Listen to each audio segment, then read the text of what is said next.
জয় শ্রীরাম বন্ধুরা, চলে আসি নতুন একটা ভিডিও নিয়ে। তো আজকে আমি একটা কথা বলতে আসছি, ঠিক আছে? কথাটা হচ্ছে কি, যে আজকের থেকে আমার প্রত্যেকটা ভিডিও মানে এক একদিন এক একটা ভিডিও, আমি প্রত্যেকদিন একটা করে ভিডিও ছাড়ি। আমার প্রত্যেক দিনের একটা ভিডিও যে কটা সাবস্ক্রাইব আসবে আমি সেই কটা গাছ লাগাবো, ঠিক আছে বলবো? ঠিক আছে, দেখি আমি কটা গাছ লাগাতে পারি। তোমরা কত ভালোবাসো গাছকে, দেখি আমিও, ঠিক আছে? তো বন্ধুরা, কালকে যা রাত্রি যা জ্বর হয়েছে তোমাকে আর কি কব, জ্বরেতে সবটা ভাঙিয়ে চুরি গেছে। আর সেই আমাকে কারেন্টও চলে গেছে, 2-3 দিন সে কারেন্ট আসে না। আমার তো ফোন বন্ধ রয়েছে, আমি সে ভিডিও করতে পারছি না। তারপরে গেছিলাম একটা বাড়ি, মোবাইল চার্জ দিয়ে কারেন্ট আসলো, একটু মোবাইল চার্জ দিয়ে আমি ভিডিওয় ভয়েস দিতে আইছি, তাও সেই কোন বাগানে।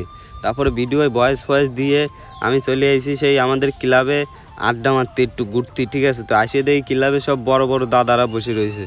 তারপরে আমি আবার একটু আমার মামার দ্বারে যাই বসলাম, একটু মামার খালি সেই তাস খেলে বন্ধুরা, আর কিচ্ছু করে না, জানো না? সে দিন ভরে তাস খেলে। তো সবাই বাড়ি চলে গেছে, এই 3 দেশে বাড়ি যাওয়ার কোনো নাম নাই। তারপরে দেখি আমার তো বাড়ি যেতে হবে, আমি বাড়ি চলে গেলাম বন্ধুরা। বাড়ি এসে দেখি স্নান করতে হবে। তারপরে আমি স্নান করতে যাচ্ছিলাম প্রায়, তখনই দেখি আমার আবার ফেস ওয়াশ নিতে ভুলে গেছি। ফেস ওয়াশ না নিলে আবার মায়েরা ফটে না বন্ধুরা। তো আমি ফেস ওয়াশ নিয়ে স্নান টান করে চলে এসেছি। ভিডিওটা এখানে শেষ